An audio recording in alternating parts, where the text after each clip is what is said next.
wabarakatuh. Baiklah teman-teman, jumpa lagi sama aku.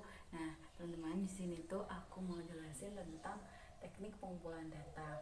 Nah, apa sih teknik pengumpulan data itu? Teknik pengumpulan data merupakan metode yang digunakan oleh peneliti untuk mengambil sebuah data. Nah, jadi dalam suatu penelitian itu ada dua hal yang paling berperan dalam penelitian. Nah, yang pertama adalah instrumen penelitian dan yang kedua adalah teknik pengambilan data.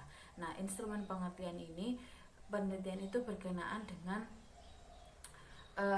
validitas dan reliabilitas datanya. Nah, kalau yang teknik pengumpulan data itu berkenaan dengan cara yang digunakan peneliti untuk pengumpulan datanya. Nah, pengumpulan data sendiri itu ada dua juga. Yang pertama ada sumber data dan setting atau tempatnya. Nah, sumber data yang pertama itu sumber primer.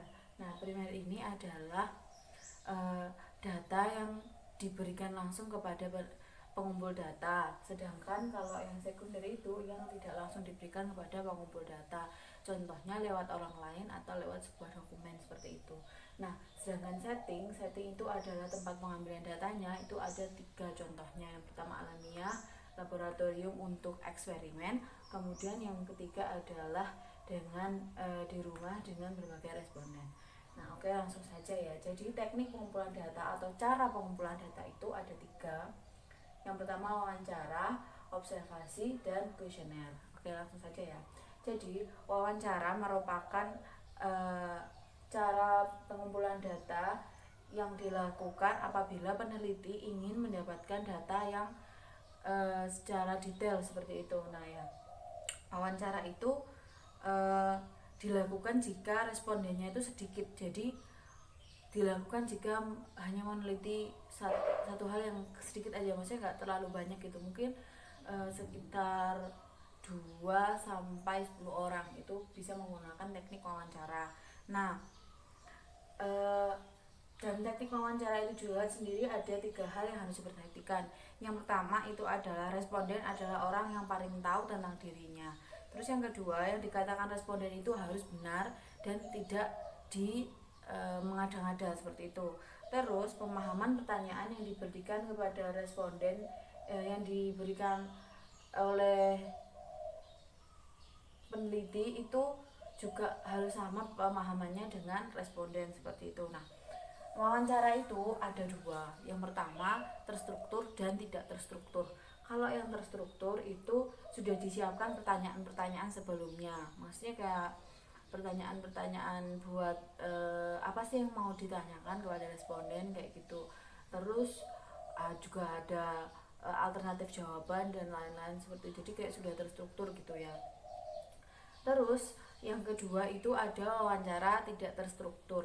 Nah, wawancara tidak terstruktur itu sendiri ada merupakan wawancara yang dilakukan tanpa terikat dengan instrumen yang ada. Jadi kayak yang diambil cuma garis besarnya aja gitu. Pedomannya cuma garis besar yang datanya itu garis besar yang disampaikan oleh responden. Nah, yang kedua, langsung aja, yang kedua itu ada observasi. Nah, observasi itu adalah teknik pengumpulan data yang digunakan ketika data yang akan diambil itu berkenaan dengan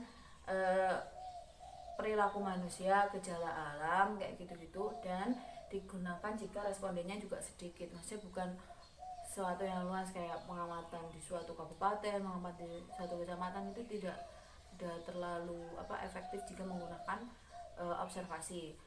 Nah, terus observasi itu ada dua jenisnya, ada yang berperan serta dan yang kedua itu non partisipatif. Nah, yang berperan serta itu si peneliti ikut di dalam suatu yang ditelitinya. Semuanya dia meneliti suatu sekolah gitu ya, dia juga ikut di situ mengikuti jalannya kayak gitu-gitu. Nah, keuntungannya apa? Datanya itu bisa lebih detail dan peneliti juga bisa mengerti langsung gitu keadaan di lokasi. Sedangkan yang kedua itu non partisipatif, itu peneliti cuman mengamati saja gitu, jadi nggak ikut langsung di dalam responden yang ditelitinya. Nah, contoh instrumen penelitian yang diobservasi itu ada 4. Yang pertama catatan anekdot, catatan berkala, daftar cek, dan skala nilai. Itu yang diobservasi. Kemudian yang terakhir yaitu kuesioner. Nah, kuesioner itu sendiri merupakan salah satu alat yang digunakan untuk mengumpulkan data. Nah, kuesioner itu merupakan seperangkat pertanyaan atau pertanyaan tertulis pada yang diberikan kepada responden. Nah, dalam pembuatan kuesioner sendiri itu ada 8 prinsip yang harus dipegang ya. Jadi itu yang pertama ada isi dan tujuan pertanyaan, kemudian yang kedua bahasa yang digunakan, tipe dan bentuk pertanyaan, pertanyaan tidak mendua atau maksudnya kayak maknanya tuh nggak spesifik gitu loh. Terus tidak menanyakan yang sudah lupa, jadi kayak yang ya udah lama-lama gitu nggak perlu ditanyakan. Terus pertanyaan tidak menggiring atau mengerucut gitu ya. Terus yang ketujuh itu panjang pertanyaan, jadi pertanyaannya tuh langsung aja to the point gitu, nggak usah bertele-tele kayak gitu. Terus yang terakhir itu urutan pertanyaan, jadi kayak masih awal tuh kayak pengerti apa pertanyaannya itu masih dasar-dasar, baru nanti mengerucut ke permasalahannya itu yang di bawah gitu. Baiklah teman-teman, sekian dari saya. Apabila ada kurang lebihnya mohon maaf. Wassalamualaikum warahmatullahi wabarakatuh.